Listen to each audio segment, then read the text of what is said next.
আজ কর্তা মাকে তার পাপের শাস্তি পেতেই হবে। নিজের দোষ কর্তা মাকে নিজের মুখেই স্বীকার করতে হবে। এত বছর ধরে আমি এই ঘটনা নিয়ে কত কি ভেবেছি।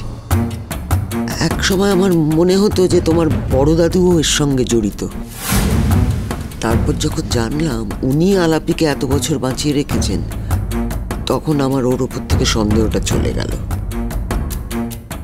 বুঝলাম যা করার হেমই করেছে। আজকে সে অপরাধের শাস্তি পাবে। আমার আর তর্স হয়েছে না। এতদিন আমরা সবাই অপেক্ষা করেছি, আর একটু অপেক্ষা করতে হবে আমাদের। তুমি যেমন বলবে, তোমার জন্যই তো সবকিছু সম্ভব হলো। আমি জানতাম চিনি, যে কাজটা আমি করতে পারিনি সেটা তুমিই পারবে। প্রথম দিন যখন তোমাকে দেখেছিলাম সেই দিনই আমার মনে হয়েছিল পারলে তুমিই পারবে। এতদিন ধরে এত কষ্ট করেছি, যে মাকে সবাই মৃত বলে গেছে তাকে খুঁজে বের করেছি। মায়ের স্মৃতি না থাকার জন্য বারবার কর্তা আমাদের হাতের মুঠোয় পেয়েও কিচ্ছু করতে পারেনি। ভগবানকে ধন্যবাদ, আজ আমার মায়ের স্মৃতি ফিরে এসেছে। হ্যাঁ, আজ তোমার আর আমার যুদ্ধ জেতা নিশ্চিত।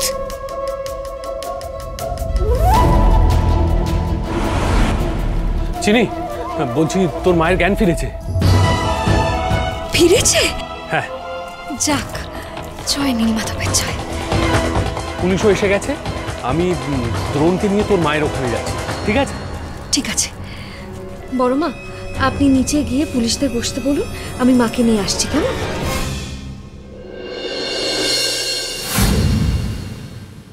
আমার মেয়ে কোথায়? এখানে নেই কেন আমার মেয়ে? কোথায় আমার চিনি? আমার চিনি কোথায়? আসবে আসবে। আমার চিনি। একটু সবুর করো, আমি ডাকতে পাঠিয়েছি, এক্ষুনি এসে যাবে। দাঁড়াও। ও আসছে না কেন? কোথায় চিনি? মা,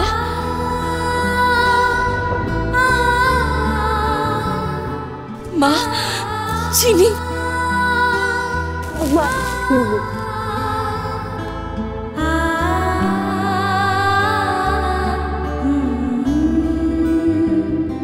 মা, আর কোনো দুঃখ থাকবে না তোমার।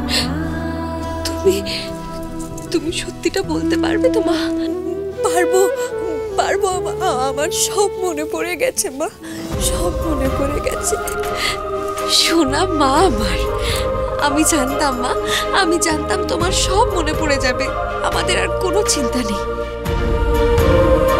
এবার তোমার সাথে হওয়া অন্যায়ের সব শোধ তুলবে তোমার এই মেয়ে চিনি।